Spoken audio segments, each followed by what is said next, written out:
Hello readers and writers, I'm MJ, and today we're going to be talking about where to get resources as an indie author.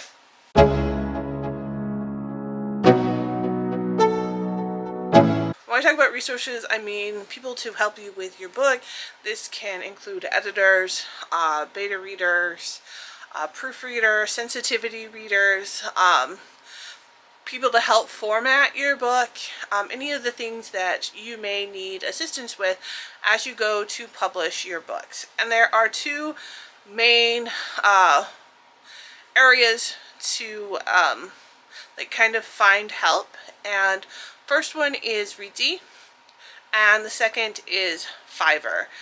And Reedsy is a website that is set up specifically to help indie authors find various resources. There are strict guidelines to be on it, and you can go look at other people's reviews, get quotes, and talk to a professional before you actually interact and work with them. The other is Fiverr, and this is a little bit more of like a gig economy, so they're more like on both sites the people working are independent, but Fiverr is almost more independent, more contract. It's a little less structured, even though there is still a lot of safeguards in place for your work. And I have used both sites and just kind of want to tell you my experience with both of them. So first, I would say if you like either of them, then I would recommend both of them, but they both have some pros and cons. So first, let's go into Reedsy. Reedsy is a great way to find a lot of very confident, highly professional individuals. You can go read their whole resume, see the things that they've already worked on to determine if you want to work with them. And this is where I mostly first started working out with when I was publishing in between. And I will say that Reedsy tends to be more pricey because these are people that do this work full-time for a living. They have worked with a lot of publishing houses typically, and so are considered professional at what they do. And this does lead to it being more costly. Now, that doesn't mean that it's not without difficulty. When I was working with In Between, I had problems with my proofreader, and part of it was life circumstances, and sometimes I tend to be a little bit too lenient, and this is something that I should not have allowed to pass, and ended up having to actually pay someone else completely to redo it because of the situation that happened. Reedsy has policies that you have to contend something within 7 days or something like that, and it's just not enough time to really understand how poor quality something is. Specifically with a proofreader, this is something I personally have difficulty with. So when I handed it to the proofreader, I thought the book was already good to go. And then when the proofreader didn't come back with as many comments, I was like, great, then that kind of validated my experience. But that wasn't the case at all. It just took a little bit longer for people to say, wait, there's a problem here. And then I had to go pay again to fix the problem. And thankfully, I found someone else who really helped me, and I really appreciate his work on it. Totally saved me. And so I will be forever grateful to him for that. But it was an experience that I shouldn't have to happen. And I think that if the policy of Reedsy was different, it wouldn't have happened. Now that person is no longer there to work with, so I mean ultimately down the line no one else will end up facing that because Reedsy does do quality control on the people that work there. But after I gained more experience as an author, I realized that I had more confidence in judging what level of help I needed and where I could get the help from. And this has really started happening more after publishing my second book. As I'm working on my third, I kind of have already learned a lot about myself as an author, of where my deficits are, and then how to kind of compensate for that.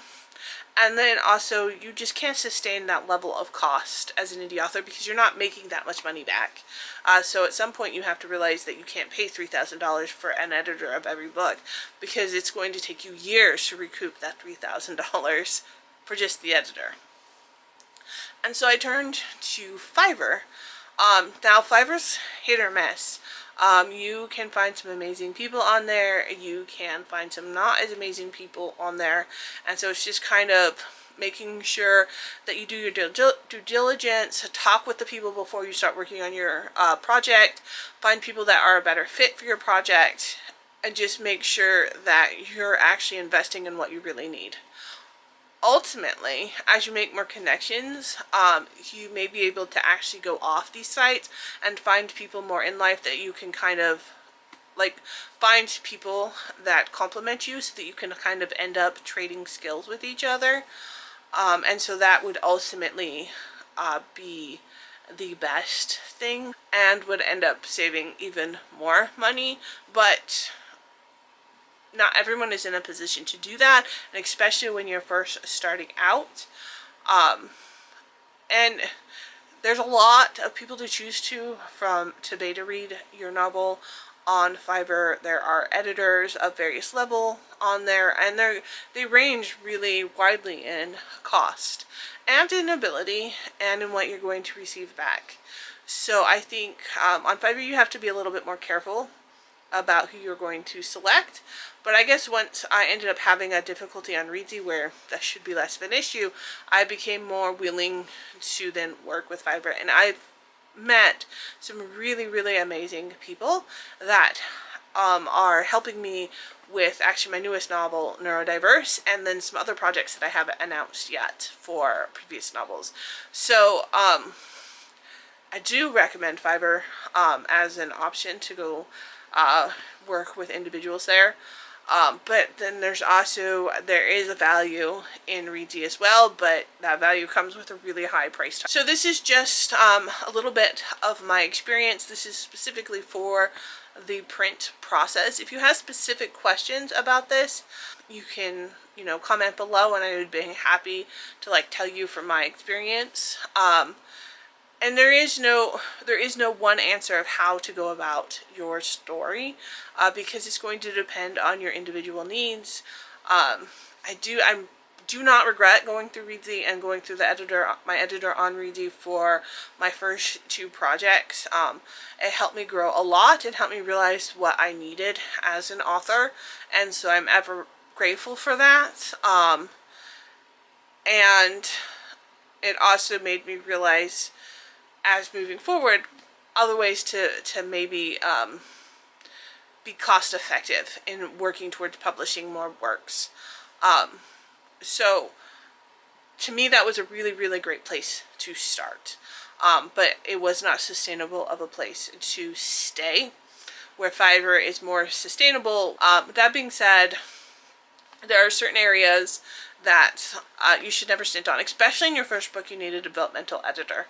You need someone who's going to go through and look through your plot and tell you how you're going to write. I think the more you write, the more you can kind of see when there's holes and pitfalls, and you can kind of rely more on your beta readers. But still, a developmental editor is an extremely more important place. Proofreaders, professional proofreaders are extremely important. In my case, I now hire 2 every single book that I read, because this is an area of weakness for me. I know that I can't trust my level of proofreading. It's just who I am as an author. It's who I've always been. And I don't know if it's just partly because of my neurodivergence, but there's some autistic individuals that are extremely great at grammar and such, so it must just be the way my brain works. And that's cool. I've learned to compensate for that. And so as you learn and you grow, you'll kind of learn to develop your own skills.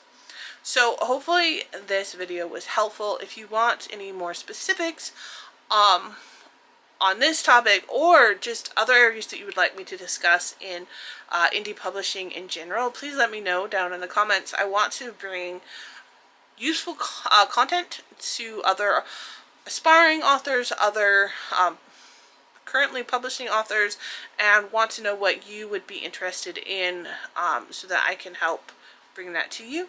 So I really appreciate your feedback. And as always, keep writing, keep reading, and until next time.